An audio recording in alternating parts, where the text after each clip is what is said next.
Olá, irmãos, tudo bem com vocês? A paz de Cristo para todos. Paz e bem, meus irmãos.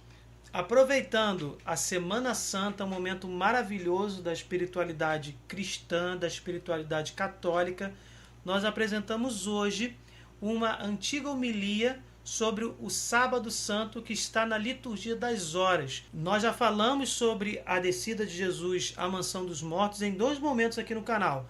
Quando nós fizemos um curso sobre novíssimos, sobre escatologia, e quando nós lemos aqui e meditamos um texto apócrifo que falava exatamente dessa descida de Jesus à mansão dos mortos ou aos infernos. Nós já vamos falar sobre isso, porque que se fala infernos. Existe mais de um inferno, mas o que importa aqui é a gente aproveitar esse momento da Semana Santa para, neste vídeo, absorvermos um pouco mais da riqueza da liturgia católica. É belíssimo esse momento em que a gente vive, né? E, assim, como católico cristão, nós não podemos deixar de participar de forma alguma, né, do Tríduo Pascal, né? Uma celebração das coisas mais lindas que existem na nossa fé. Esse tempo todo, né, propício desde toda a Quaresma, a passagem pela Quaresma, a Semana Santa, né, essa semana lindíssima que é um presente de Deus para nós, e a liturgia das horas, né, que é a oração universal da Igreja. Então esse é um grande tesouro. Essa leitura eu acredito ser uma das mais belas, simplesmente emocionante para mim. Muitas vezes quando eu leio eu me emociono realmente, porque é uma das coisas mais belas que tem da nossa história, da nossa igreja. É a nossa igreja, né? Então, só para localizar, Jesus morre na sexta-feira, que nós vivenciamos liturgicamente realmente na Sexta-feira Santa, e aí? E o que acontece depois? É o que nós vamos ver agora na leitura dessa antiga homilia que vem do século IV depois de Cristo e que está na liturgia das horas. O que está acontecendo hoje? Um grande silêncio reina sobre a terra. Um grande silêncio e uma grande solidão. Um grande silêncio porque o rei está dormindo. A terra estremeceu e ficou silenciosa, porque o Deus feito homem adormeceu e acordou os que dormiam há séculos. Deus morreu na carne e despertou a mansão dos mortos. Ele vai, antes de tudo, à procura de Adão, nosso primeiro pai, a ovelha perdida. Faz questão de visitar os que estão mergulhados nas trevas e na sombra da morte. Deus e seu filho vão ao encontro de Adão e Eva cativos, e agora libertos dos sofrimentos. O Senhor entrou onde eles estavam, levando em suas mãos a arma da cruz vitoriosa. Quando Adão, nosso primeiro pai, o viu, exclamou para todos os demais, batendo no peito e cheio de admiração: "O meu Senhor está no meio de nós." E Cristo respondeu a Adão: "E com teu espírito." E tomando-o pela mão, disse: "Acorda, tu que dormes, levanta dentre os mortos, e Cristo te iluminará. Eu sou o teu Deus, que por tua causa me tornei teu filho, por ti e por aqueles que nasceram de ti. Agora digo, e com todo o meu poder, ordeno aos que estavam na prisão: sai, e aos que jaziam nas trevas: vinde para a luz, e aos entorpecidos: levantai-vos." Eu te ordeno, acorda tu que dormes, porque não te criei para permaneceres na mansão dos mortos. Levanta-te, obra de minhas mãos, eu sou a vida dos mortos. Levanta-te, obra das minhas mãos. Levanta-te, ó minha imagem, tu que foste criado à minha semelhança. Levanta-te, saiamos daqui, tu em mim e eu em ti. Somos uma só e indivisível pessoa. Por ti, eu, o teu Deus, me tornei teu filho. Por ti, eu, o Senhor, tomei tua condição de escravo. Por ti, eu, que habito o mais alto dos céus, desci à terra e fui mesmo sepultado abaixo da terra. Por ti, feito homem, tornei-me como alguém sem apoio, abandonado entre os mortos. Por ti, que deixastes o jardim do paraíso, ao sair de um jardim, fui entregue aos judeus, e num jardim crucificado. Vê em meu rosto os escarros que por ti recebi, para restituir-te o sopro da vida original. Vê nas minhas faces as bofetadas que levei para restaurar, conforme a minha imagem, a tua beleza corrompida. Vê em minhas costas as marcas dos açoites que suportei por ti, para retirar dos teus ombros os pesos dos pecados. Vê minhas mãos fortemente pregadas à árvore da cruz, por causa de ti, como outrora estendeste levianamente tuas mãos para a árvore do paraíso. Adormeci na cruz, e por tua causa a lança penetrou no meu lado, como Eva surgiu do teu, ao adormeceres no paraíso. Meu lado curou a dor do teu lado. Meu sono vai arrancar-te do sono da morte. Minha lança deteve a lança que estava voltada contra ti. Levanta-te, vamos daqui. O inimigo te expulsou da terra do paraíso. Eu, porém, já não te coloco no paraíso, mas num trono celeste. O inimigo afastou de ti a árvore, símbolo da vida. Eu, porém, que sou a vida, estou agora junto de ti. Constituí anjos que com servos te guardassem.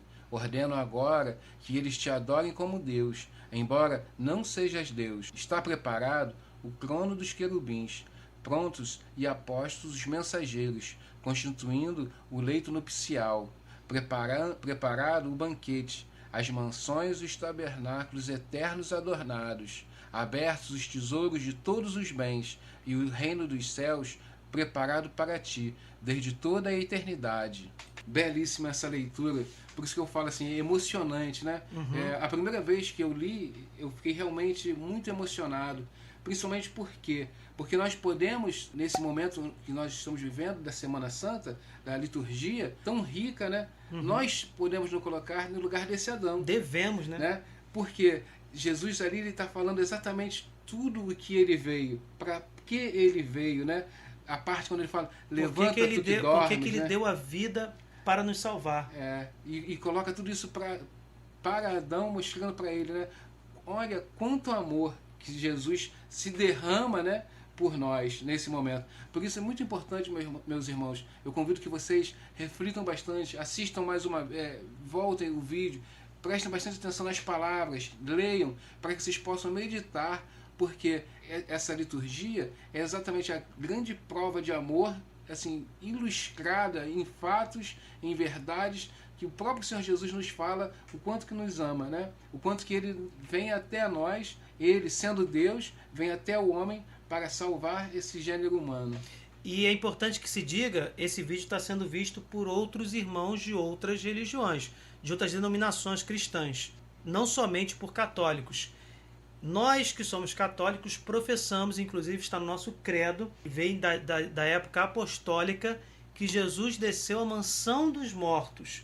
E essa mansão dos mortos era o local espiritual, o estado, lugar das pessoas que morreram, logicamente, e que estariam destinadas, podemos dizer assim, diante da sua prática na sua vida terrena, estariam destinadas ao céu. Mas, justamente por Jesus Cristo ainda não ter morrido na cruz, o céu estava fechado. Então essas pessoas ficaram nesse estado espiritual da mansão dos mortos, que na Bíblia também é chamado esse estado de seio de Abraão.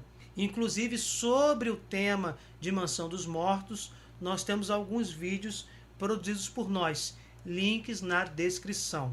Para a gente entender, Marcos, assim, se Jesus é o nosso Salvador, e ele se encarna exatamente para salvar o homem, para que o homem possa ir para o céu, aqueles que nasceram e morreram antes da encarnação do Verbo Divino, ou seja, antes da encarnação do Cristo, iriam para onde, né? O que ia acontecer com eles? Qual seria o estado espiritual? Chegaria a função de Salvador de Jesus, né?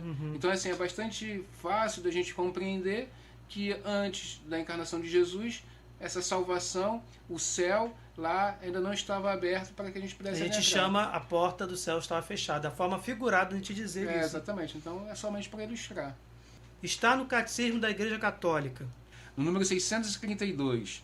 As frequentes afirmações do Novo Testamento segundo as quais Jesus ressuscitou dentre os mortos, 1 Coríntios 15, 20, pressupõem anteriormente a ressurreição, que este tenha ficado na morada dos mortos.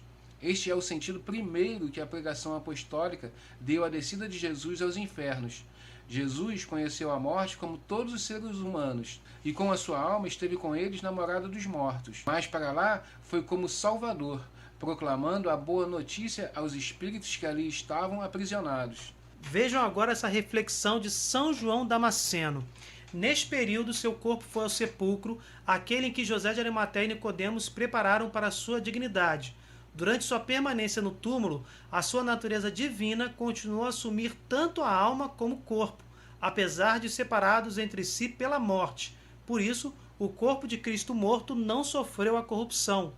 Eis porque no sepulcro estava presente o Filho de Deus, o qual desceu também com a alma aos infernos. Embora Cristo, enquanto homem, tenha sofrido a morte e a sua santa alma tenha sido separada do seu corpo imaculado, nem por isso a divindade se separou de nenhum modo, nem da alma nem do corpo, e nem por isso a pessoa única foi dividida em duas. Tanto o corpo como a alma tiveram existência simultânea, desde o início, na pessoa do Verbo, na pessoa de Deus Filho. E apesar de na morte terem sido separados, nenhum dos dois deixou de subsistir na pessoa única do Verbo. Continua o Catecismo no número 633. A Escritura denomina a morada dos mortos, para a qual Cristo morto desceu, de os infernos, o Sheol ou o Hades, visto que os que lá se encontram estão privados da visão de Deus.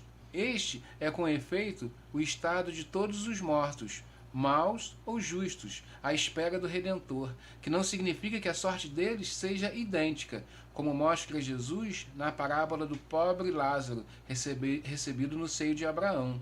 São precisamente essas almas santas que esperavam seu libertador no seio de Abraão, que Jesus libertou ao descer aos infernos. Jesus não desceu aos infernos para libertar os condenados, nem para destruir o inferno da condenação, mas para libertar os justos que o haviam precedido. Todos os mortos antes da morte de Cristo desciam aos infernos. Os justos para o círculo exterior, chamado limbo dos patriarcas ou Sheol, em que sofriam a pena de dano, ausência de Deus, mas não a de sentido, fogo corpóreo. Não sentiam dor propriamente dita, mas sentiam uma enorme angústia pela privação de Deus, que tanto anelaram em vida, e os incrédulos ou réprobos para o inferno propriamente dito, sofrendo ambas as penas, e por isso estavam terrivelmente atormentados pelo rigor destas penas que sofriam. Estes textos, eles já são autoexplicativos. Tanto os slides onde a gente coloca essas explicações, tanto os parágrafos do Catecismo da Igreja Católica, o 632 e o 633. Certo. Mas é importante ressaltar por que antigamente era chamado o Sheol, ou morada dos mortos, ou Hades, ou seio de Abraão, como está em Lucas 16, está na passagem bíblica, a existência da mansão dos mortos. Exatamente. Dentro de uma parábola, Jesus mostra o seio de Abraão, que é a mansão dos mortos. Por que tantos nomes? Porque alguns foram retirados de outras culturas, sim, como Hades, né? O próprio Sheol vem da cultura hebraica. O que interessa dizer é o seguinte: por que era chamado de os infernos? Porque nós temos o inferno dos condenados. Esse estado espiritual, as pessoas não mudavam. Nós, inclusive, falamos sobre isso em outros vídeos. Sobre esses assuntos, vou deixar os links na descrição. E temos a morada dos mortos, ou a mansão dos mortos, ou o seio de Abraão, como já nós mencionamos, que era uma forma de inferno. Por quê? O que significa inferno? A ausência de Deus, né? Então, dessa forma, aqueles que apesar de estarem destinados aos céus porque foram pessoas justas, elas não poderiam estar no céu porque o céu estava fechado, como nós acabamos de falar. Esta comunhão com Deus permanente estava interrompida e ela só seria restaurada com o sacrifício de Jesus na cruz. Por isso que Jesus desce à mansão dos mortos e leva essas almas justas para os céus, para esta comunhão permanente com Deus. Logo, a palavra inferno para essa mansão dos mortos, infernos, ela é apropriada. O problema é que a gente confunde com outro inferno. Sim, que não tem nada a ver na verdade, né? E daí a grande frase, né, de Jesus, né, que a gente leu na homilia, né? Levanta tu que dorme, né? Ou seja, quando ele vem chamar Adão, né? Exatamente porque ao longo do tempo a igreja, de uma forma didática, de uma forma que possa ensinar com mais facilidade a diferenciar esses infernos, o inferno do limbo dos patriarcas, ainda tem esse nome, limbo dos patriarcas, ou seio de Abraão, ou Sheol em alguns textos, para diferenciar esses infernos, ela achou por bem denominar mansão dos mortos esse estado espiritual desses justos que deveriam estar nos céus, mas não estavam porque esta comunhão estava interrompida. E continuou a expressão inferno para o estado lugar onde as pessoas permaneciam, as pessoas condenadas permaneciam porque não queriam voluntariamente entrar em comunhão com Deus, chegar a Jerusalém Celeste. Negavam a Deus, né? Completamente. Então ficou agora mais fácil. Mansão dos mortos é uma coisa, inferno é outra. Então, Marcos, um lugar era o lugar da espera pelo Salvador. Seio do Abraão, limbo dos patriarcas, Sheol também em alguns textos, mansão dos mortos. E o outro lugar era o lugar daqueles que já estavam condenados, que já não tinham mais salvação. Que não mudou de nome, continua, didaticamente falando, inferno. Para ilustrar melhor, então, a gente vai ler agora uma passagem da uma encíclica do Papa Inocêncio III. Enquanto seu corpo jazia no sepulcro, sua alma foi a esta morada dos mortos para pregar a todos os que ali jaziam. Livremente, ele vai buscar os que eram seus e que por ora estavam cativos. Para entender por que estavam ambos justos e injustos nos infernos, precisamos saber que o nosso pecado acarreta culpa e penas. A culpa foi paga por Cristo, mas as penas consistem, além da morte do corpo, na punição da alma que estaria fadada a viver eternamente longe de Deus. Ela que tem sede do Deus vivo. A pena do pecado original é a carência da visão de Deus. A pena do pecado atual é o tormento do inferno eterno. Enquanto Cristo não fosse ali para libertá-los, ficariam privados da glória de Deus. Quis Cristo morrer e descer aos infernos para carregar sobre si toda a punição, mas o foi como livre que era. Os outros estavam como cativos do demônio, que tinha contra eles o documento que os condenava. Continuando no Catecismo, parágrafo 634, a Boa Nova foi igualmente anunciada aos mortos. A descida aos infernos é o cumprimento até sua plenitude do anúncio evangélico da salvação. É a fase última da missão messiânica de Jesus, fase condensada no tempo, mas imensamente vasta em sua significação real de extensão da obra redentora a todos os homens de todos os tempos e de todos os lugares, pois todos os que são salvos se tomaram participantes da redenção. Então continua no 635 do Catecismo. Cristo desceu, portanto, no seio da terra, a fim de que os mortos ouçam a voz do Filho de Deus e os que a ouvirem vivam. Jesus, o príncipe da vida, destruiu pela morte o dominador da morte, isto é, o diabo, e libertou os que passaram toda a vida em estado de servidão, pelo temor da morte.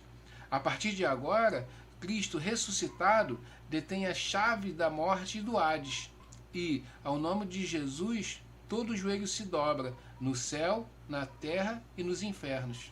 Então, Marcos, nós vemos aí exatamente a belíssima encíclica do Papa Inocêncio III, né? Que vem nos falando exatamente, eu faço a grande pergunta assim, olha o amor de Jesus por nós, né? Ele que depois de sua morte, né, depois de ter cumprido, vamos colocar assim, a sua missão, ele vai resgatar aqueles que eram seus, né? A culpa que os colocavam naquele lugar foi paga, né? E agora ele vai lá e resgata aqueles que eram seus, né? O texto do Papa nos mostra isso, né? A importância de Jesus ter descido à mansão dos mortos para resgatar aqueles que são seus, concluindo a redenção. E a grande beleza do próprio Jesus na cruz. Eu acho quando ele fala assim, livremente, né? Que Jesus foi livremente, né? Até essa mansão dos mortos. Aqueles que estavam cativos. Aqueles que estavam cativos, né? Demonstra exatamente o amor do nosso Senhor, do nosso Salvador, né?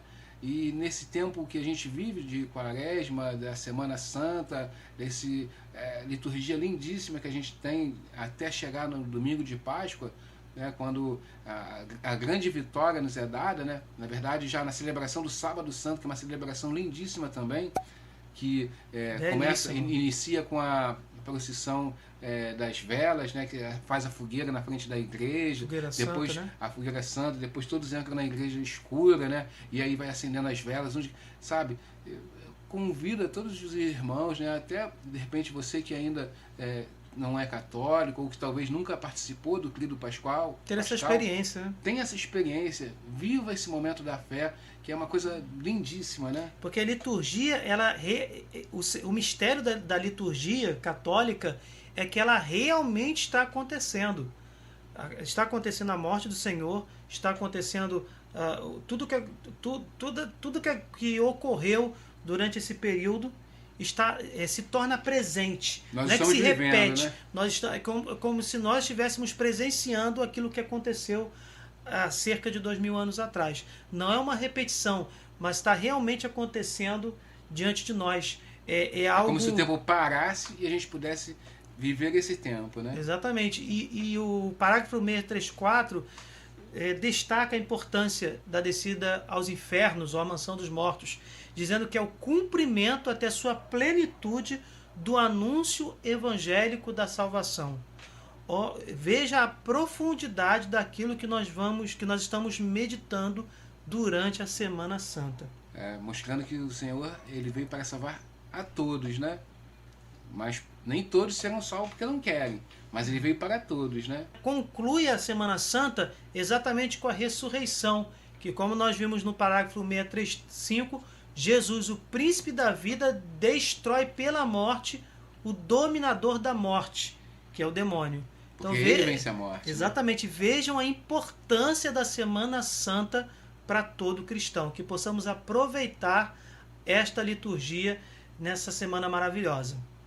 Vamos todos então viver uma semana cheia de alegria, de toda essa revelação que ela se dá aos nossos olhos, né, diante dos nossos olhos, que nós temos a oportunidade de vivê-la intensamente, né? E principalmente o Tríduo Pascal, que começa na Quinta Santa. Do Tríduo Pascal. Quinta-feira Santa, Sexta Santa e Sábado Santo. Exatamente. E que conclui com o Domingo de Páscoa. Lembramos que o Sábado Santo nós já proclamamos a vitória de Cristo. Por quê? Porque é exatamente aquilo que a gente celebra. Se prolonga na véspera, no domingo, né? Se prolonga no domingo. Na véspera. Paz e bem a todos, uma santa Semana Santa, uma feliz Páscoa e que Deus esteja sempre com vocês. Paz e bem.